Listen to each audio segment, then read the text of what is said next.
A paz do Senhor a todos, eu sou o Pastor Alex e esse aqui é o meu canal Pregadores da Luz. No vídeo de hoje eu quero compartilhar com vocês aí uma mensagem que eu ministrei aqui na nossa igreja, que é a Igreja Evangélica de Cristo a Fonte de Luz, aqui no Jardim Ster, São Paulo, capital. Eu vou estar deixando o endereço direitinho, o CEP, todo bonitinho, na descrição do vídeo. Se você mora aqui em São Paulo, mora aqui na região oeste, perto do Butantã aqui, quiser fazer uma visita, eu vou deixar o endereço certinho também. Os dias de culto eu vou deixar tudo aqui na descrição do vídeo. E eu estou fazendo esse prólogo antes de eu ir para a mensagem do vídeo, para mim falar duas coisas aqui com vocês. Primeiramente eu quero pedir a ajuda aí de vocês que puderem me ajudar esse canal, você que puder se inscrever, você que puder deixar o seu like. Deixe em nome de Jesus aí para me ajudar. A palavra de Deus fala que Ele vai abençoar aqueles que nos abençoarem. Então, você quer compartilhar dessa bênção de Deus na sua vida aí? Então, abençoe o próximo e Deus ele vai te retribuir em dobro em nome de Jesus, tá bom? E você que já é inscrito, muito obrigado mesmo de coração, que Deus venha te abençoar. Saiba que você, cada um dos inscritos aí que eu tenho, são alvos da minha oração em nome de Jesus. E o segundo ponto que eu estou fazendo esse prólogo antes de eu ir diretamente para a mensagem é que eu gravei essa mensagem. Na verdade, essa mensagem foi gravada, né, em um dos nossos cultos aqui na Igreja Evangélica de Cristo a Fonte de Luz, a qual eu faço parte, faço a obra de Deus, graças a Deus. E assim, eu estou fazendo esse prólogo antes do vídeo, porque antes da mensagem, né, porque eu quero passar uma certa transparência que acerca da qualidade, né, do vídeo e da qualidade do áudio. Então a qualidade está um pouquinho inferior, então estou fazendo esse prólogo mais voltado para isso, né, para avisar que a qualidade do vídeo está um pouquinho inferior, mas eu tenho certeza que o conteúdo vai ser muito satisfatório. Então o vídeo em si ele está com uma qualidade um pouquinho baixa. Eu não gravei com os meus equipamentos, né? E não fui eu que gravei também. Então gravaram para mim com muita boa intenção, né? Eu sou muito grato, mas não ficou com muita qualidade assim. Então vai ter bastante ruído, vai ter bastante reverberação no vídeo aí e a qualidade também vai estar um pouquinho baixa, mas o conteúdo está muito bom e eu achei válido, né, compartilhar esse conteúdo aí. Então você que puder, assista a mensagem até o final, medita em tudo que vai ser falado aí através dessa mensagem, em nome de Jesus, e assista até o final, tá bom? Ainda que a qualidade do vídeo em si não esteja muito boa, mas eu tenho certeza que se você se esforçar para entender o que vai ser ministrado ao seu coração através dessa mensagem, eu tenho certeza que você vai ser muito abençoado em nome de Jesus, tá bom? E ouça essa mensagem até o final, depois deixe seus comentários também, deixe o que você achou, deixe aí, né, se você concorda ou não também, é muito importante isso pra gente, em nome do Senhor Jesus. Mas eu tenho certeza que se você se esforçar para entender o conteúdo, para extrair tudo que vai ser ministrado através dessa mensagem, eu tenho certeza que vai ser bênção de Deus para sua vida. E esse prólogo também é para falar que, né, eu vou estar postando mais vídeos das ministrações aqui da nossa igreja, as que eu faço, as que eu puder compartilhar também dos outros irmãos que fazem parte desse ministério com a gente, vou estar compartilhando também. E também para falar que esse vai ser o primeiro vídeo de mensagem que eu vou compartilhar através do canal aqui. E eu quero compartilhar outros. E também esse ficou com uma qualidade bem inferior, mas eu vou estar me esforçando aí para que nos próximos a qualidade dos vídeos venha estar melhor aí acerca das ministrações, tá bom? Então é só isso aí mesmo que eu queria falar um pouquinho antes da gente ir para a mensagem, mas eu quero que você seja abençoado pelo poder da palavra de Deus aí, em nome de Jesus. Então foi só isso, que Deus abençoe a sua vida, a sua casa, a sua família. Ouça essa palavra que vem de Deus aí e seja abençoado em nome de Jesus. Desde já eu te agradeço por toda a sua compreensão aí, por você estar comigo até aqui, que você possa ficar até o final da mensagem também e depois deixar nos comentários a sua opinião em nome de Jesus. Amém? Fica na paz, que o Senhor te abençoe. Fique aí com a palavra de Deus ao seu coração, em nome de Jesus. Amém? Falando aqui da palavra do Senhor, vai anotando e depois você vai, deixa um resumão legal e você depois vai fazendo também o seu desenvolvimento lá na sua casa, o seu estudo, vai conferindo depois tudo direitinho. Quem está entendendo de glória a Deus? Glória a Deus. Então agora a gente vai começar, a gente vai entrar no texto. E o texto, eu escolhi essa parte porque quando eu estava estudando, isso aqui me chamou muita atenção. E a palavra de Deus que a gente leu fala que, um centurião e os que com ele guardavam. Então o centurião é um líder, de uma milícia romana.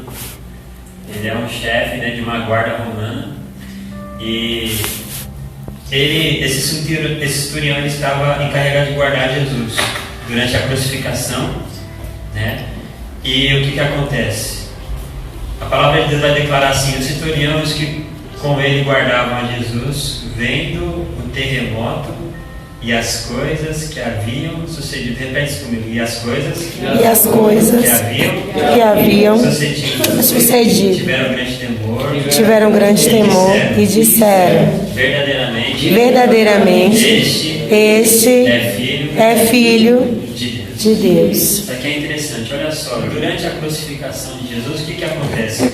Aconteceu um terremoto e a palavra de Deus fala que esse centurião, ele viu, ele vendo tudo o que sucedia. E aí, esse é o foco da nossa palavra hoje. Tudo o que sucedia durante a crucificação. Ele estava guardando Jesus durante a crucificação e ele viu, ele aconteceu algumas coisas. Aconteceram alguns sinais durante a crucificação. Ele era um centurião, ele era um homem da guarda romana, ele estava acostumado a fazer um policiamento ali nas províncias de Israel, de Jerusalém e em derredor, e ele também estava acostumado a ver a sentença de morte mais aplicada nessa época, que era qual? A crucificação.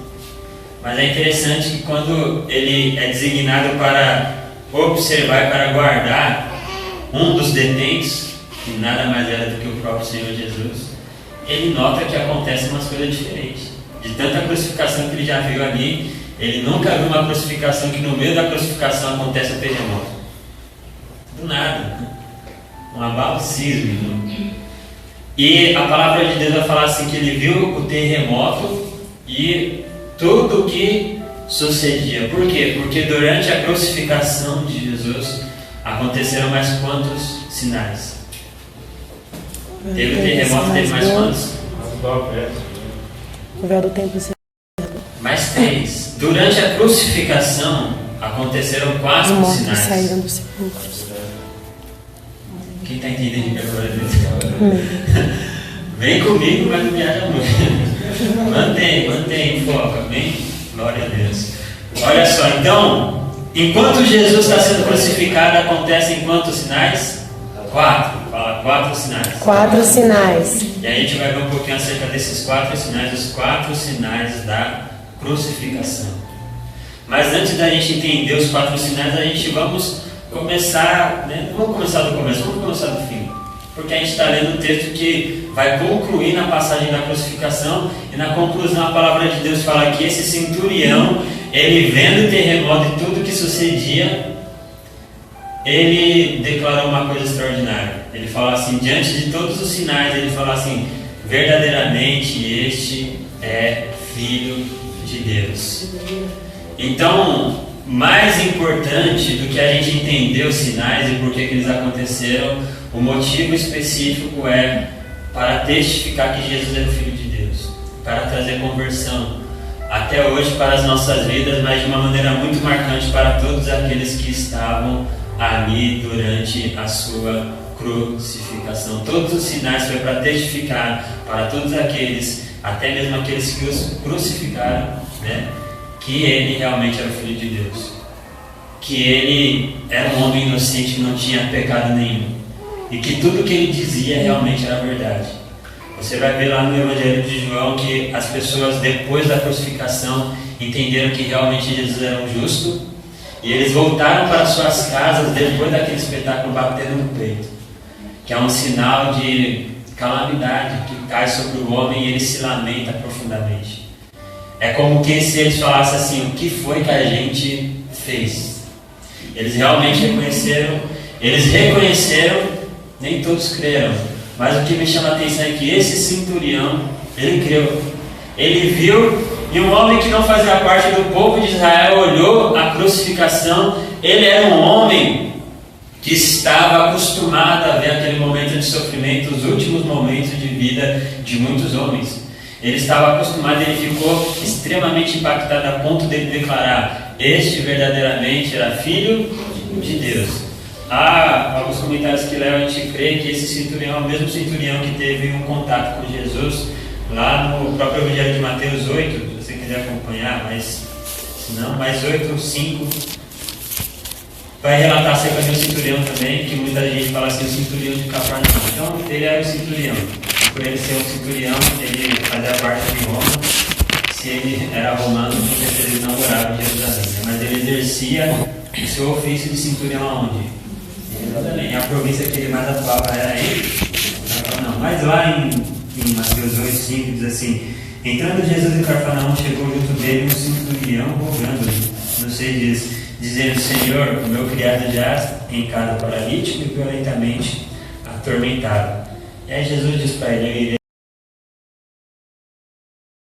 eu irei e darei saúde. Aí tinha passagem onde o centurião romano clama por um criado de Jesus, uma palavra por aquele criado. A gente é levado a crer que, né, seja o mesmo centurião. Isso aqui, né, isso é uma conjectura. Amém? Quem está entendendo de alguma coisa, né? Isso é uma conjectura. O texto não está falando que é o mesmo centurião, mas é uma conjectura. Por quê? Porque, irmão, quando Jesus é entregue para os soldados, os soldados escarnecem dele, os soldados cospem nele, os soldados maltratam Jesus. Os soldados, eles tinham que cumprir uma sentença de um castigo, e aquele castigo, eles, além de castigar, a palavra de Deus fala que eles humilham Jesus. A palavra de Deus fala que eles escarnecem Jesus. A palavra de Deus vai falar que eles eram muito além daquilo que eles tinham que fazer, que era a sentença da punição e do castigo. E você vai ver que eles não tinham pudor nem compaixão nenhuma por Jesus. Mas quando a gente é introduzido no texto a figura desse centurião, você vai ver que ele é um homem que ele está vendo tudo aquilo de uma maneira diferente. Ele está vendo aquilo ali e ele realmente tem um discernimento de que Jesus não estava merecendo tudo aquilo. E na conclusão de tudo ele ainda declara: esse verdadeiramente era filho de Deus. E acerca desse mesmo centurião, se você quiser acompanhar ou não, mas lá em João, glória a Deus, aleluia, glória a Deus. Vou ler em Lucas aqui, Lucas 23. Perdão, falei João, mas é Lucas 23. Se você quiser acompanhar, Lucas capítulo 23, olha o que vai falar acerca desse mesmo centurião. E o versículo 47.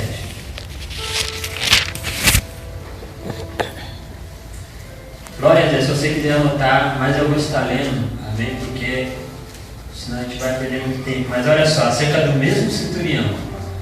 Então, para a gente ter um discernimento que realmente esse homem, ele acreditava que Jesus era o Filho de Deus, ele realmente se portou de maneira diferente. A palavra de Deus vai falar assim: e o centurião, o mesmo lá de Mateus 27, diz assim: vendo o que tinha acontecido, fez o quê?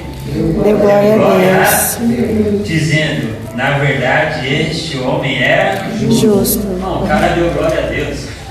O cara não era nem do povo de Israel, o cara não era judeu, o cara era um centurião. Então, a gente é levado a crer que, né, pode, porventura, ter sido o mesmo centurião que já tinha um contato com Jesus, porque já conhecia quem era Jesus. Então, esse homem, ele deu glória a Deus. Olha que coisa extraordinária. Ele está participando da crucificação, provavelmente muito contrariado. Até o próprio presidente Pôncio Pilatos, né, o governador daquela região, está fazendo aquilo de maneira contrariada. E a palavra de Deus fala que eles estão fazendo tudo isso porque todo mundo sabia, né, que eles estavam fazendo aquilo ali por inveja. Lá em Mateus 27, 18 fala assim que os sacerdotes, né, e os principais da sinagoga estavam entregando Jesus por inveja, que Pilatos sabia disso. Então, Pilatos está fazendo isso contrariado. Aquele centurião provavelmente também está fazendo isso muito contrariado. E quando tudo se sucede, quando tudo acontece diante dos 4 sinais, ele vai e na conclusão ele reconhece que Jesus é o Filho de Deus e ele dá glória a Deus. Pode não ser o mesmo centurião, mas os indícios são fortes para a gente crer nisso. E é interessante, né? Ainda que a gente seja levado a crer que esse centurião de fato é o centurião de Cafarnaum, que ele realmente morava em Cafarnaum. Né? Tanto que a palavra de Deus lá em Mateus 8 fala assim que Jesus estava entrando em Cafarnaum e chegou-se junto dele, o centurião. Mas mesmo que a gente fala assim, não, centurião de Cafarnaum, a gente tem que entender que a crucificação aconteceu no período das festas mais importantes dos judeus, dentre elas a Páscoa. E o que acontece na Páscoa? Todos os judeus, né, nessa época, eles se direcionavam a Jerusalém. Então a entrada triunfal de Jesus em Jerusalém não se dá simplesmente porque agora ele tem que se revelar, mas se dá porque ele vai comemorar uma festa judaica muito importante para ele, que era judeu. Então está todo mundo em Jerusalém. Então é como, para você entender melhor, quando tem um clássico lá, né, Corinthians e Palmeiras, toda a torcida, hoje não por causa da pandemia, mas toda a torcida do Corinthians e Palmeiras vai estar onde? Ou, né, no Itaquera, ou, né, no Parque Antártico. É ou não é? É o que acontece, o policiamento é reforçado, né?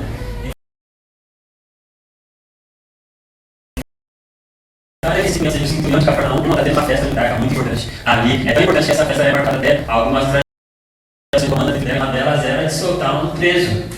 Então, né, se esse centurião fosse um centurião de Cafarnaum, a gente pode levar a crer que é o mesmo, porque ele estava ali também para reforçar ali, e ele teve esse ofício de guardar Jesus. Quem está entendendo que a glória a Deus? Glória a Deus. E ele acreditou. Provavelmente ele já tinha algum contato com Jesus, mas o texto revela que o que faz ele crer de fato é que ele vê o terremoto e as coisas que se sucediam, que são os 4 sinais que acontecem durante a crucificação. Vamos ver aqui quais são os 4 sinais. O primeiro, acontece trevas sobre a terra. Eu não vou ler todas as concordâncias, ainda que eu tenha anotado, mas eu vou ler Lucas 23, 44. Isso também está em Mateus 27, 45 e Marcos 15, 33, se você quiser anotar. Tá bom? Mas eu quero ler o que está lá em Lucas 23, 44. Lucas 23, 44 diz: E era já quase a hora sexta, e houve o quê? Trevas em toda a terra. Isso aqui é muito interessante. Jesus está sendo crucificado aonde? Em? Fala assim, Jerusalém. Mas a palavra de Deus revela que houve trevas aonde? Em toda a terra. Daqui a pouco a gente vai chegando nesse porquê. Mas teve trevas em toda a terra, próximo da hora sexta. Amém? E aí fala assim, eu gosto desse texto porque aí vai ter um acréscimo, que aí é como se fosse 2 sinais em um só. Mas fala assim, teve trevas em toda a terra, até a hora, e aí ele acrescenta que Lucas vai declarar assim, escurecendo-se o sol. Então ele fala assim que houve trevas em toda a terra, e ele vai declarar que escureceu-se o sol. Grava isso, esse é o primeiro sinal. Eu quero destacar os 4. A palavra de Deus fala assim também que houve um terremoto. Vamos lá, Mateus 27. Porque acerca do terremoto é praticamente o único que vai citar o terremoto. Mas no Mateus capítulo 27, o verso 51, é que o 51 já vai dar de cara também em muitos dos outros sinais. Mas eu vou ler, em vez de ler o 51 para não ficar muito de cara, né, todos os sinais que tem. Mas vamos lá, vamos ler o 54, que é o que a gente leu, tá bom? E a gente vai ler só a primeira parte para encurtar. Fala assim, né? E o centurião e os que com ele guardavam Jesus, vendo o terremoto. Amém? Eu não vou ler o 51 porque senão vai entregar os outros 2, amém? Então olha só, houve um terremoto. Então qual foi o primeiro sinal? Trevas sobre toda a terra. E o sol se escureceu. Segundo sinal, o que aconteceu? Houve um terremoto, um grande terremoto. O terceiro sinal, que esse aqui é um dos mais conhecidos e mais citados, é o véu do templo, ele se rasgou. Vamos ler o que está lá em Marcos 15, 38. Marcos capítulo 15, versículo 38. Olha só. Isso também está lá em Mateus 27, 51. Em Lucas 23, 45 também, se você quiser anotar.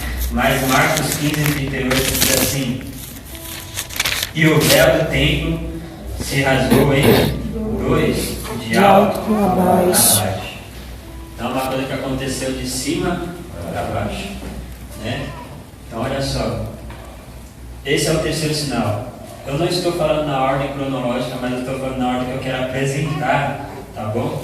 E aí, se você for ler, você vai ver que não aconteceu desse jeito, né? Nessa ordem. Mas é a ordem que eu quero apresentar. E eu vou ler o quarto sinal. Quem quer saber qual é o quarto sinal? Diga glória a Deus. Glória a Deus. Então vamos lá para Mateus 27.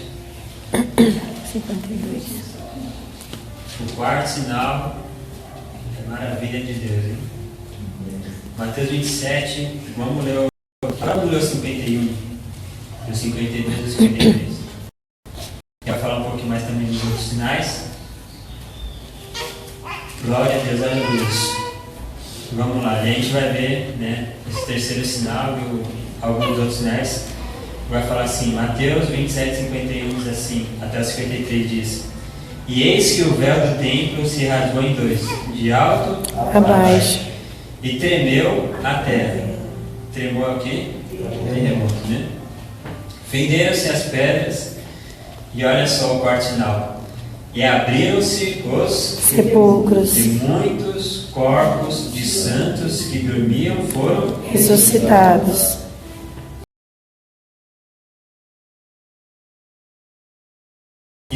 E saindo dos sepulcros, grave isso aqui, é por isso que eu falo, você tem que ler o texto, interpretar o texto, olha o que está escrito. Olha só o que diz: saindo dos sepulcros, depois da ressurreição de quem? Deus. Entraram na cidade santa e apareceram a Muitos. E aí depois no 54 é o texto que a gente leu, vai falar: e os centurianos que com ele guardavam a Jesus, vendo o terremoto e as coisas que haviam sucedido, tiveram grande temor e disseram: disseram: verdadeiramente este é o Filho de Deus. Irmão, que coisa extraordinária. 4 sinais espetaculares. Primeiro, houve trevas, né, sobre a terra. Segundo, na maneira que eu quero apresentar, houve um grande terremoto. O terceiro, o véu do templo se rasgou. E o quarto, depois da ressurreição de Jesus, durante a ressurreição, o terremoto abre os sepulcros, porque os sepulcros, eles eram feitos nas rochas, eram cavernas que eram cavadas, né, pequenas fendas que ia comportar um corpo, e ali depois aquele sepulcro era lacrado, né, como se fosse um caixão feito na rocha. E aí você não vai enterrar ninguém sem a tampa do caixão, não. Então você vai enterrar e daí você vai lacrar, por vários motivos. Primeiro, para que ninguém pegasse o corpo daquela pessoa, daquele ente querido. Segundo, porque o corpo ia entrar em decomposição e o cheiro é terrível. Então, para isolar o cheiro, você lacrar o sepulcro. Então, eles tinham esse costume. Quem está entendendo, diga glória a Deus. Glória a Deus. A palavra de Deus fala que durante a crucificação há um grande terremoto. O terremoto, ele fende as pedras. Ou seja, o terremoto vai para o sepulcro. Depois que Jesus ressuscita, o corpo dos santos que foram sepultados ressuscitaram. O que aconteceu? A gente vai chegar lá. Mas vamos lá para o primeiro sinal. Quem está entendendo, diga glória a Deus. Glória a Deus. Houve trevas, né, sobre a terra. Então é interessante a gente entender que houve trevas na terra inteira. Por que houve trevas na terra inteira? Jesus, através dos sinais, aqueles sinais em específico, esses 4 sinais que a gente está citando, para testificar que tudo que ele falou era verdade. Era para testificar que ele realmente é o Filho de Deus. É para testificar que aquilo que foi dito sobre ele na lei estava se cumprindo. Então houve trevas. Eu gosto desse primeiro sinal e entender que ele, né, é como se fosse dois sinais em um só. Mas é dois sinais que acontecem a mesma coisa. Porque, por exemplo, não sei se você vai entender essa analogia. Geralmente na escola eles fazem isso com uma bola.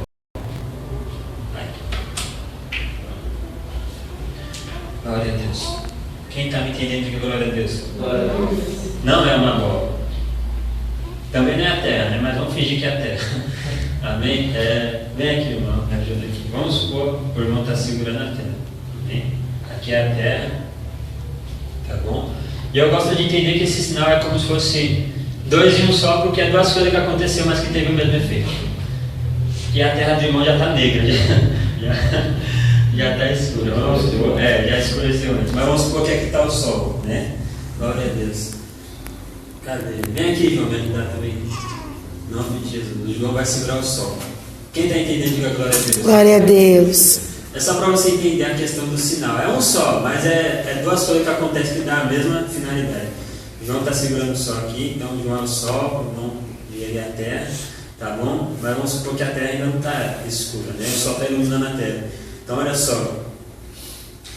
O sinal fala que houve trevas na terra. E a palavra também vai falar que o sol se escureceu. É interessante que ela fala assim, o sol, né? Escureceu-se o sol. É como se o próprio sol tivesse escurecido. A gente vai chegar nesse termo. Mas, olha só, é a mesma coisa que, vamos supor, Deus fala assim, eu quero acabar com a luz na terra. Né? Deus faz uma analogia, né? E vamos supor, se Deus fala assim, eu vou encobrir a terra com as minhas mãos, eu não quero mais que o sol dê a claridade dele. Se Deus fizer assim, a terra vai ficar totalmente escura. Escura não fica. Fica. Não, né? Mas se Deus fizer assim também, né? A terra vai ter luz? Por quê? Qual que é a luz da terra? O sol. Não. Qual que é a luz da terra? Qual que é a luz da terra? Jesus. A terra houve trevas na terra, sabe por quê? Porque a verdadeira luz da terra não é o sol. Aleluia, Jesus. Glória a Deus. Glória a Deus. A luz do mundo é Jesus. Glória a Deus. Olha só, João 12. Houve trevas, Jesus está morrendo. Jesus está morrendo. E houve trevas. Por coincidência? Não. Olha o que fala lá em João 12. João 12, 46. Os sinais aconteceram para testificar que Jesus era o quê? Filho de Deus, e que tudo que ele falou era? Olha o que ele falou antes dele morrer. Ele fala assim, João 12, 46, ele fala assim, eu sou a luz que vim ao mundo, para que todo aquele que crê em mim não pereça nas trevas. Glória a Deus. Ele é a luz verdadeira. A terra começa a ficar em trevas, sabe por quê? Porque a luz de Deus que foi enviada ao mundo está se apagando. João, capítulo 1 também. Glória a Deus. A partir do 9. Olha o que a palavra de Deus vai falar. A palavra de Deus fala assim, ali estava a luz, eu gosto desse termo, a luz verdadeira. E aí fala assim, que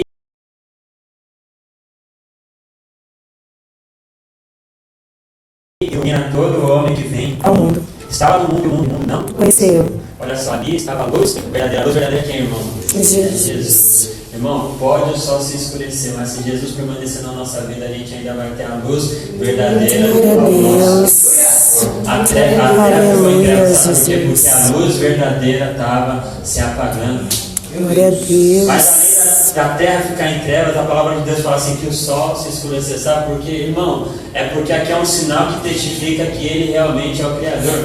Aleluia. Você está em João 1, vamos ler lá a partir do 1, fala assim, no princípio era o verbo estava com Deus e o verbo era Deus. Ele estava no princípio com Deus. Que princípio é esse? É lá em Gênesis, quando tudo é criado. Aleluia, fala assim, e todas as coisas foram feitas por ele, sem ele nada do que foi feito significa que até o sol reconhece a soberania. Aleluia, Jesus. E aí tem alguns textos que eu gosto muito. O sol se escureceu porque ele reconheceu que Jesus era o Criador. Aí lá em Malaquias 4, se você quiser acompanhar, se não quiser,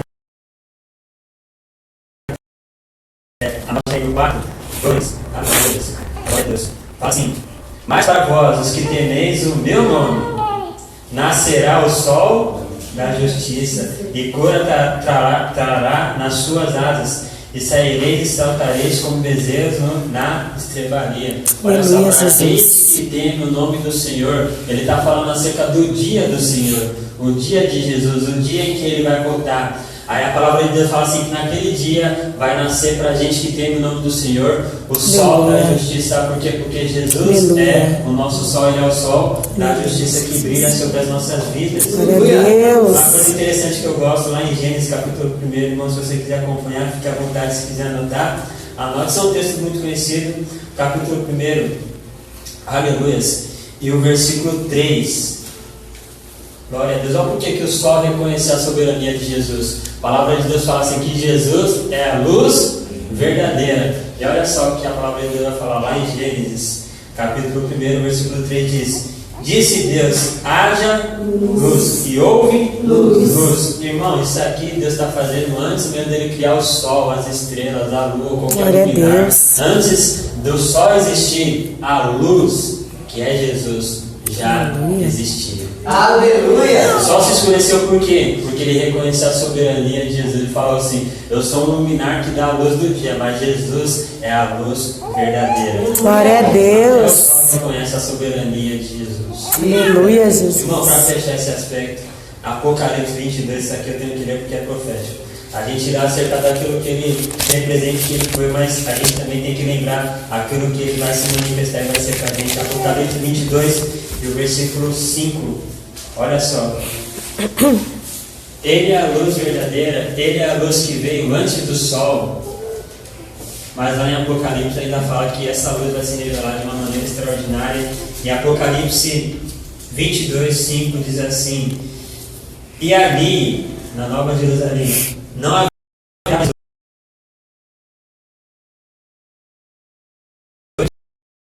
e não estaremos de lâmpada nem da luz do sol, porque o Senhor Deus os iluminará e reinará para todo o sempre.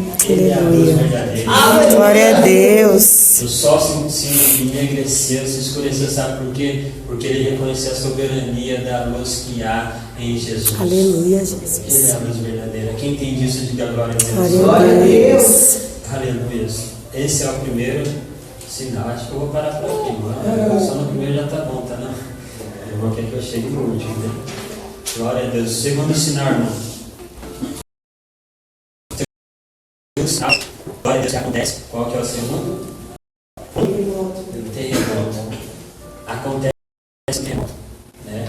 Quando Jesus ele se entrega, ele se rende, aí acontece o terremoto. Olha, eu quero ler João 19. João capítulo 19, no versículo 30, que é interessante para a gente entender esse sinal. João capítulo 19, versículo 30. A palavra de Deus vai dizer assim: quando Jesus tomou o vinagre, disse: está consumado. Inclinando a cabeça, entregou o Espírito. Quando ele está na cruz, ele vai para a cruz ali, né, por cerca das 9 horas. Está em Marcos, ela fez. Glória a Deus. Acerca do início da crucificação, está lá em Marcos 15, 25, se você quiser acompanhar. Na hora terceira, ele foi colocado na cruz. Quando chegou perto da hora nona, ele clamou: Eli, lama sabachthani. Deus meu, por quê? Aí, na hora nona, né, ele vai lá. Na hora sexta ele faz esse clamor, na hora nona ele vai lá. E acontece o que a gente leu aqui, né? João 19, 30, né? Quando Jesus tomou o vinagre e disse: está consumado, inclinando a cabeça, entregou o seu Espírito. Ele fez o que? Ele entregou o seu Espírito. E aí o que aconteceu? Um grande Terremoto. terremoto. Para a gente entender um pouquinho acerca desse sinal, vai lá em Eclesiastes, muito, se você puder, Eclesiastes 12, tem uma coisa interessante. Jesus está numa condição humana. E acerca da condição do homem, depois da morte, Eclesiastes 12, 7, vai declarar o que acontece na condição humana. Mas a gente tem que lembrar que Jesus é 100% homem e 100% Deus. Olha só, Eclesiastes 12, 7. Glória a Deus, aleluia. Diz assim, é bem conhecido o texto, e diz: e o pó volte à terra como era, e o Espírito volte a Deus que o Deu. Então olha só, Jesus ele está morrendo no corpo carnal. De maneira humana ele está provando a morte. Mas ele é 100% homem, 100%. A natureza divina está nele porque ele foi criado, ele foi gerado. Foi o Espírito Santo que concebeu ele em Maria. Quem entende isso, diga glória a Deus. E aí, na hora sexta, ele faz o clamor: Deus meu, por que me desamparaste? Na hora nona, ele entrega o Espírito para Deus. Mas é interessante, porque você não vai ver esse termo em nenhum outro lugar. Para todos os seres humanos, a gente não entrega o nosso Espírito para Deus. A gente morre, o Espírito volta a Deus que o Deu. Mas Jesus foi diferente. O que ele fez? Ele entregou o seu Espírito Para Deus. Irmão, quando Jesus morre, ou quando o corpo carnal de Jesus morre, ali morreu qual natureza? Qual natureza morreu? Humana. A natureza Humana. Isso significa que depois que ele é crucificado, que ele morre, toda a limitação humana dele desaparece. E aí ele volta de maneira restituída a ter somente uma natureza. Qual? Glória a Deus. Irmão, esse sinal nada mais é do que o Deus que desamparou na hora sexta. É o Deus que acolheu ele na hora nona. Como é que esse Deus se manifesta? Ele desceu na terra para receber o Espírito Santo. E houve um grande terremoto. Aleluia, Não, Jesus. isso aqui é tremendo. O Deus que desamparou ele na hora sexta foi o Deus que acolheu ele na hora nona. Porque ele fala assim, né, que ele entregou o Espírito ao Pai. Irmão, você acha que Deus ia inspirar o Espírito de Jesus subir para ele se encontrar? Não, ele já saiu da limitação humana que ele tinha, agora só tinha a natureza, né, divina. Aleluia. E aí esse Deus que é divino se manifesta na hora nona para receber o Espírito do Deus Filho. O que acontece? Um grande terremoto. Mas foi tão grande, mas tão grande, irmão, que aconteceu mais duas coisas logo em seguida. O véu do templo se rasgou. Porque, irmão, Deus desceu da onde? Aleluia, Em Jesus. cima, ele já desceu rasgando o véu. Glória a Depois que Deus. ele rasga o véu, ele ainda pisa na terra e abre todos os sepulcros. Glória a Deus. Uma coisa tremenda de Deus. Aleluia, Jesus. Esse é o segundo sinal ainda. Glória a Deus. O terceiro sinal é o que é a sequência. Né? O véu do templo se rasgou. O véu do templo é uma coisa muito simbólica para os judeus e para a gente também. Irmão, se você puder dar um pulo comigo lá em Êxodo 25, a gente vai ver acerca do véu. E o que significa? É o sinal mais conhecido, mais falado, mas é importante. Você também tem uma localização na Bíblia. Êxodo 25, 21 e o 22. Olha só, se você quiser anotar, eu vou ler para não ficar muito longo. Diz assim, Êxodo, capítulo 25, 21 e o 22 diz: e porás prepositório em cima da arca, depois que houveres posto na arca o testemunho que eu te darei. Então, o prepositório era a tampa da arca da aliança, era onde era feito o sacrifício do cordeiro pascual. O sangue do cordeiro era colocado ali na tampa da arca, que era o prepositório, tá bom? E aí, depois que Moisés colocasse, né, o testemunho da aliança, que era as tábuas, na arca, aí ele fala assim: e ali virei a ti e falarei contigo de cima do prepositório. do meio dos querubins que estão sobre a arca do testemunho. Tudo que te ordenar para os filhos de Israel. Aqui, Deus está falando como é que ele vai se manifestar na antiga aliança. Como é que ele vai se manifestar? Ele vai vir depois que o sacerdote fizesse o sacrifício do Cordeiro Pascual, que era por expiação do pecado. Deus ia vir em cima da arca e ia falar com Moisés em cima da arca, ou depois da descendência de Levi com os sacerdotes. Então Deus ele se manifestava na antiga aliança só através desse jeito. O Espírito de Deus vinha em cima da arca da aliança e falava com Moisés e depois com a descendência de Levi. Quem está entendendo, diga glória a Deus. Glória a Deus. Mas para se entender melhor, Êxodo 26. Para você Virar uma coisa.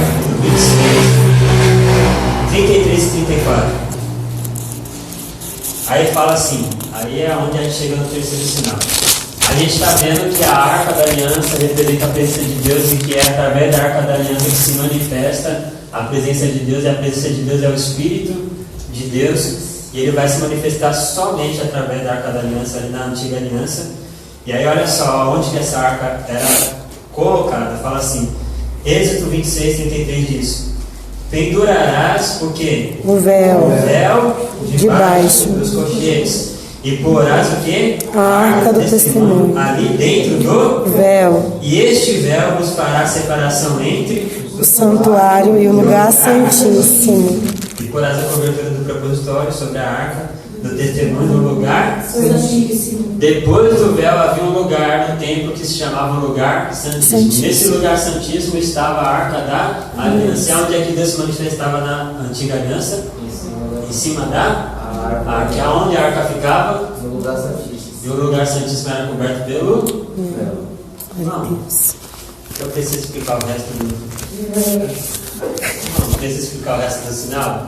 Deus desce na terra e rasga o véu. O que ele está falando? Agora todo mundo vai ter acesso ao É meu Deus. Espírito. Aleluia! Agora eu vou poder cumprir o que eu disse lá em Joel 2,28. Joel 2,28 que diz assim, glória a Deus. Agora que não tem mais o véu fazendo essa separação, o que diz? E há de ser que depois derramarei o meu Espírito sobre toda a carne. Deus. Os vossos filhos, vossas filhas profetizarão, os vossos velhos terão visão, os vossos jovens terão sonhos, né? E os vossos jovens terão visão. E também sobre os servos, sobre as servas, naqueles dias derramarei o meu Espírito. Irmão, Aleluia. essa profecia realmente se cumpriu em a pessoa de Pentecostes, a manifestação expressa desse Espírito derramado. Mas assim como o Lucas fala, o líder dos apóstolos não é uma conclusão. Por quê? Porque esse derramar do Espírito continua acontecendo. Glória a Deus. Aleluia! Glória a Deus. O véu do templo se rasgou, não há mais Aleluia, limitação do Jesus. Espírito Santo para agir sobre a vida do ser humano. Quem entende isso, diga glória a Deus. Glória a Deus. Por isso, diga aleluia. Aleluia. Quem recebeu essa palavra, diga amém. Amém. Da falta. Tá, falta quatro. Falta um. Amém. Falta um. Vamos lá. O último sinal. Qual que foi? Os mortos ressuscitaram. Vamos lá para o texto que está escrito em Mateus 27. Vamos entender primeiramente o texto e depois a gente vai entender por que esse sinal aconteceu. Mateus 27, 51. Vamos para o 52, direto. Glória a Deus, aleluia. Olha só, né? O véu do templo se rasga, Deus desce e fende as pedras. É o que acontece, olha só. Abriram-se os Sepulcros. e muitos corpos dos santos que dormiam foram Ressuscitados. Primeira coisa, não foram todos, foram muitos. Por que foram muitos? Porque onde Jesus está sendo crucificado? Onde é que Jesus está sendo crucificado? Está sendo crucificado em Jerusalém. Deus ele não ressuscitou o corpo de todos os mortos, mas ele desceu aonde?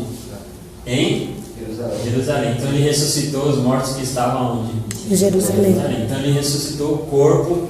Então olha só, isso aqui também é muito importante para você entender esse sinal. E saindo, E abriram-se os sepulcros, e muitos corpos de santos que dormiam foram ressuscitados. Então, uma coisa interessante também é que houve uma ressurreição que, irmão, era um sinal do ministério de Jesus.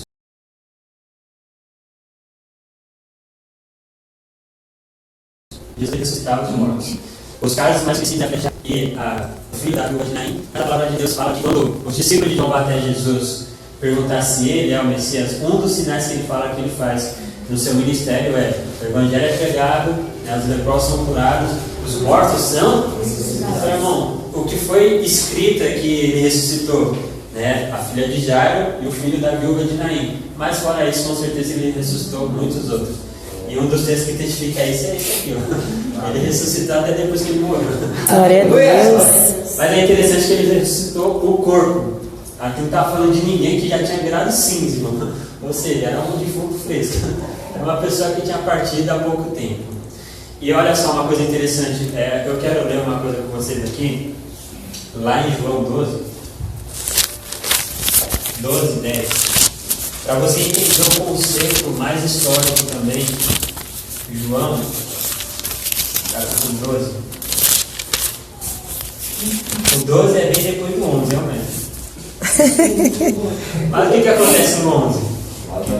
Lázaro morre e é ressuscitado. Aí no 12, bem no começo do 12, o capítulo 12, e o versículo 10 e 11 diz assim, olha só que coisa interessante.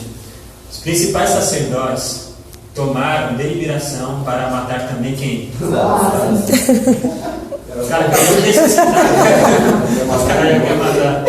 Mas aí o texto explica também, porque muitos dos judeus, por causa dele, iam e criam em Jesus. O cara acabou de ressuscitar, os caras já querem matar ele de novo. Mas o que isso significa, irmão? É que você tem que ter um contexto histórico, que a gente acha que a igreja só sofreu, né, porque a igreja foi estabelecida em Atos. E a gente acha que os cristãos, os crentes em Cristo Jesus só sofreu depois que Jesus subiu. Não, enquanto Jesus estava na terra e pregando durante esses 3 anos, irmão, desde a primeira mensagem que Jesus subiu no templo, pegou, leu Isaías, falou: o Espírito do Senhor está sobre mim. Irmão, na primeira mensagem ele já saiu do culto, né, com risco de morte. Então foi assim durante todo o ministério dele. E todos os que seguiam ele também corriam risco de morte. Aí a Bíblia vai relatar acerca do caso de Lázaro, que os sacerdotes também estavam procurando matar quem? Lázaro. Por quê? Porque ele foi ressuscitado. Mas não só porque ele foi ressuscitado. Porque se Lázaro é ressuscitado, fica na dele, fica quietinho, né? Mas ele é ressuscitado. E alguém vai falar com Lázaro: Lázaro, o que aconteceu? Ele vai falar assim: ó, Jesus me ressuscitou. Eu estou aqui, eu estou vivo até hoje. Por quê? Porque foi Jesus que me ressuscitou. E aí as pessoas começavam a crer em quem? Jesus. Então, irmão, se andar com Jesus sempre foi um risco. E a gente não quer correr esses riscos, não. Andar com Jesus sempre foi um risco. O Lázaro estava correndo risco de morte porque ele estava andando com Jesus. Ele era um testemunho vivo de que Jesus é realmente o Rei da Glória. Quem está entendendo isso? Glória a Deus. Glória a Deus. É interessante, a gente fala acerca dos discípulos que correram. Por que os discípulos correram? Porque se eles ficassem, o que ia acontecer com eles? E aconteceu o quê? Ia morrer também, irmão. Então é uma coisa que acontece, irmão. Se você estiver junto com Jesus, você vai correr risco de morte. Irmão. Vão querer te fuzilar, vão querer te matar, vão querer te pegar também. Então olha só, antes da igreja ser estabelecida lá em Atos, irmão, sabe? A dificuldade e o sofrer até a morte por causa de Jesus já era uma realidade. Você acha que os judeus que queriam matar Jesus não queriam matar também os seguidores de Jesus?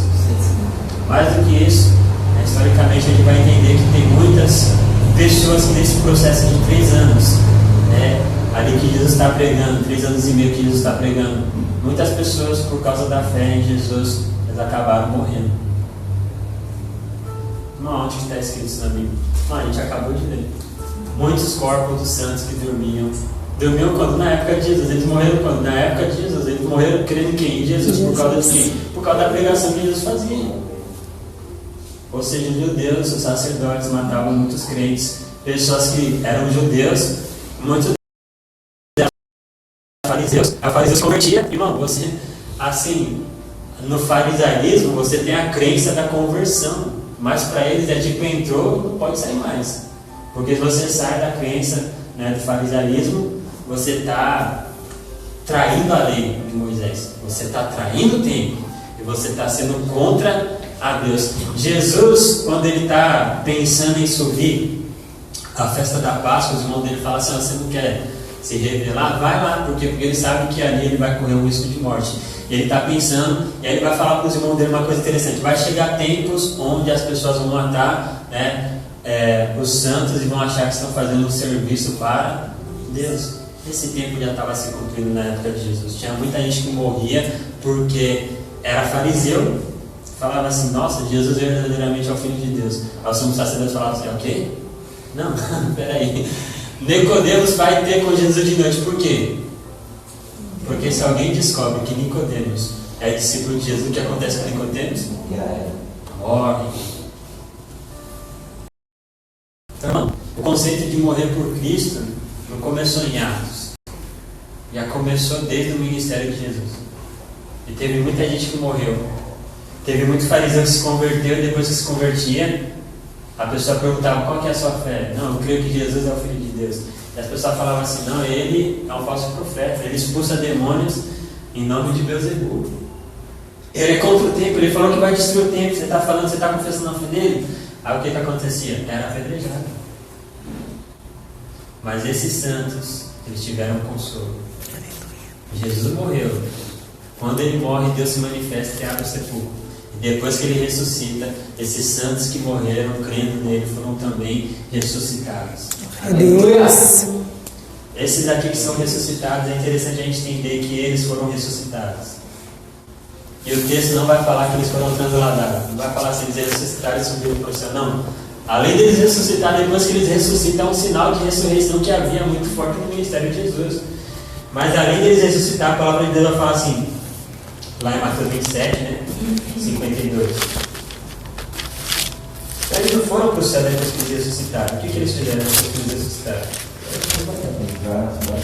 Ficaram na cidade santa, que é o quê? Jesus.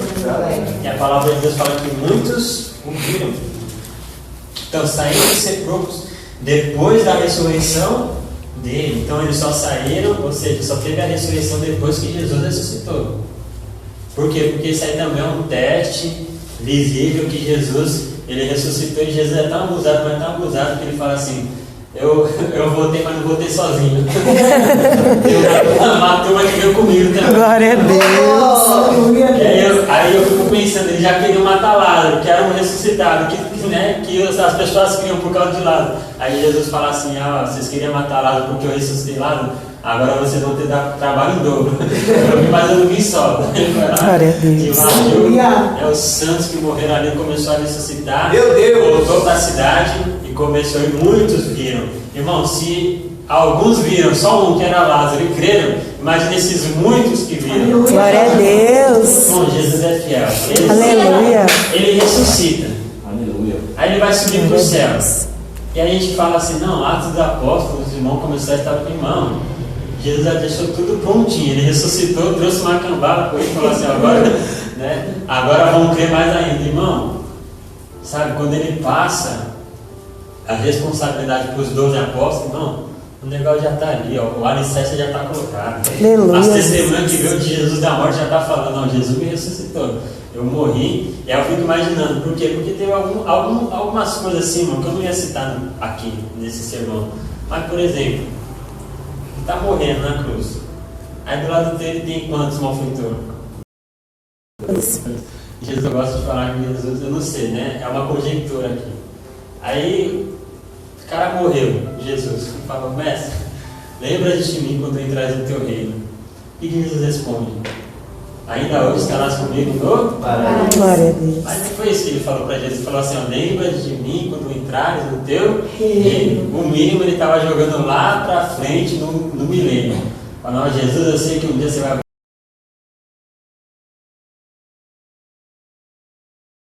voltar nessa terra, ao você reinar, lembra de mim. Ele estava disposto a esperar toda a condenação para Jesus vir no milênio e lembrar dele. Aí o que Jesus fala? Ora, então estás comigo? Nossa, é interessante, porque ele não vai se lembrar só quando vier no reino dele. Ele já lembra da gente lá no paraíso. Glória a Deus. Mas a segunda coisa ele fala assim, ainda, e aproveita porque é hoje. Por quê? Porque depois, irmão, os caras vão lá e enterram o ladrão que foi justificado na cruz. Mas aí Jesus ressuscita. E com ele ressuscita os santos. Mas quem é santo? Não é quem é perfeito e nem quem não tem pecado, mas é quem crê que Jesus é o Filho de Deus. Glória a Deus. Aquele homem foi para a cruz como um condenado, mas ele morreu como um santo justiço. Glória a Deus. Jesus cumpriu. Ainda hoje estará comigo no paraíso, mas aproveita, porque daqui a pouco você vai voltar. Glória a Deus. Não, provavelmente um desses que ressuscitou foi o próprio, né? Imagina que loucura, irmão. Aleluia. Rapaz, mas você não estava ali na cruz com ele? Mas eu não estou mais na cruz com ele, nem ele estava na cruz comigo. Glória a Deus. Assim como ele ressuscitou, ele também me deu vida. Aleluia. Extraordinário. Mas acerca desse sinal, para a gente concluir, irmão, isso, quando Jesus ressuscita, ele fala, ele declara assim, que a ele foi dado todo o poder, né, nos céus e na terra. Lá em Filipenses a gente vai entender que ele tem poder até sobre o que há debaixo da terra. Quem entende isso, diga glória a Deus. Glória a Deus. E quando a gente fala acerca de poder, a gente lembra muito do sinal que ele faz, das maravilhas que ele opera. Mas acerca de poder no mundo espiritual, há 2 poderes absolutos. Só 2. São poderes que ultrapassam qualquer outro poder. Não adianta você querer comparar dinheiro, fama, sinal, prodígio ou maravilha. Há 2 poderes absolutos no mundo espiritual. Primeiro poder, o poder da vida. E Jesus já vem provando em todo o seu ministério que ele tem esse poder. Ele é o autor da vida. A pessoa morre e ele ressuscita. A pessoa está enferma e ele vai lá e dá vida. A pessoa não tinha uma vida digna, ele vem e justifica aquela pessoa que Glória a Deus. então, todo o seu ministério vai provando que ele já tem o poder da vida. Aleluia. Mas o segundo poder absoluto do mundo espiritual é o poder do quê? Da morte. Não há quem escape do poder. É um poder absoluto. Você não vence a morte com dinheiro. Você não vence a morte com popularidade. Você não vence a morte com beleza. A morte é um poder absoluto. Acerca disso eu quero ler alguns textos interessantes, porque é um sinal que vai testificar que Jesus realmente ele tem todo o poder. Lá em 2 Coríntios, se você quiser anotar, nota, mas eu vou ler 1, 9 e 10. 2 Coríntios 1, 9 e 10, diz assim: mas já em nós mesmos tínhamos a sentença da morte. 2 Coríntios, eu estou lendo 2 Coríntios 1, capítulo 1, versículo 9 e o 10, eu vou ler. Tá bom? Acerca desse poder, né, e que vai coincidir com esse sinal, diz assim: mas já em nós mesmos tínhamos a sentença do quê? De morte. Para que não confiássemos em nós, mas em Deus, que faz o quê? Que ressuscita os mortos. O qual nos livrou de tão grande morte e livrará, em quem esperamos que também nos livrará ainda. Glória a Ele nos livrou Deus. do poder da morte, da condenação do pecado. Ele nos livra hoje. Por quê? Porque por causa das misericórdias do Senhor não somos consumidos, mas Ele também vai nos livrar. Quando a gente realmente tiver que se deparar com a morte física, assim como Ele ressuscitou, se com Ele perecemos, com Ele seremos glorificados. Aleluia. Hebreus 2,14. Glória a Deus. Acerca do ministério da morte, desse sinal que aconteceu lá na cruz, Ele ressuscitou dos mortos. Glória a Deus. Hebreus, capítulo 2, e o versículo 14, diz assim: olha que coisa interessante. Olha só: e visto como os filhos participam da carne e do sangue, também ele participou das mesmas coisas, para que pela morte aniquilasse o que? O que tinha o império da morte, isto é, o diabo. quando ele morre pela morte, ele aniquila aquele que tinha o império da morte. Quem? O diabo.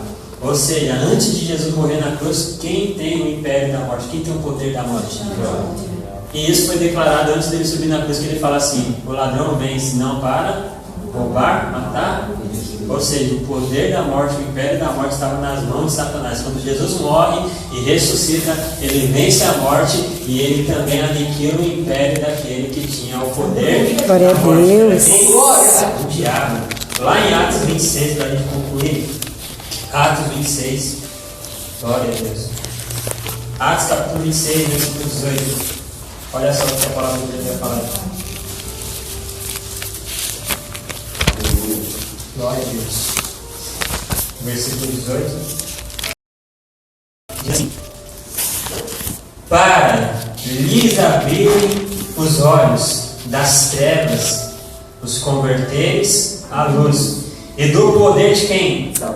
A Deus. A fim de que recebemos a remissão de pecados e a herança entre os que são santificados pela fé em São Palavra de Jesus. Aleluia. Ele faz a obra da conversão e ele tira a gente do poder de quem? Do diabo. Qual é o poder do diabo? A morte. Quando ele ressuscita, ele mostra que agora ele é dono de todo o poder, ele tem todo o poder absoluto. E, irmão, não tem nada a ver com o que ele pode fazer acerca de cura e de libertação, porque isso ele já fazia quando ele só operava mediante o poder que ele tinha da vida. Mas agora ele tem o poder da morte, que é muito mais profundo. Por quê? Porque além dele da vida, ele pode pegar aquela vida que está se perdendo no inferno e mudar o caminho dela, mudar o destino dela. Glória a Deus. Ele tem todo o poder. Por quê? Porque agora nas mãos de Jesus, ele tem o poder da vida e o poder da morte. Para testificar isso, eu quero fechar com um versículo que eu gosto muito, lá em Apocalipse, capítulo 1, versículo 18, que vai testificar aqui. Não é agora só Jesus ressuscitado, mas é ele já glorificado, é ele a destra de Deus Pai Todo-Poderoso. Glória a Deus, aleluia. Apocalipse 1, 18, diz assim: olha o que ele diz. E eu, aqui é Jesus falando, eu que vivo e fui morto, mas esse que estou vivo para todo o sempre. Amém. Eu tenho as chaves do quê? Da morte e do inferno. Glória a Deus. Ele tem poder absoluto sobre a morte e sobre o inferno. Aleluia, Jesus. O que ele ressuscita? Ele ressuscitou, ele venceu a morte, para ele mostrar que realmente, irmão, quando ele ressuscita todos aqueles santos, ele falando assim: olha, eu tenho o poder da vida, mas agora eu quero dar um sinal que eu também tenho o poder da morte. Quem tem morte? Glória a Deus. Aleluia, Jesus. Ele tem todo o poder. Nos céus e na terra, Aleluia, debaixo da terra. Jesus. Ele tem o poder da vida, mas ele também tem o poder Da morte. Esse é o Deus que a gente serve. Aleluia. Mediante a todos esses sinais, o centurião olhou e declarou: este verdadeiramente é o quê? Filho de Deus. Esses sinais também vão encher o nosso coração com essa fé. Aleluia, que possa declarar, Jesus. sem esmorecer nunca na nossa vida cristã, que Jesus verdadeiramente é quem? O Filho de Deus. Glória a Sem vencer Deus. essa palavra, bate com bem forte.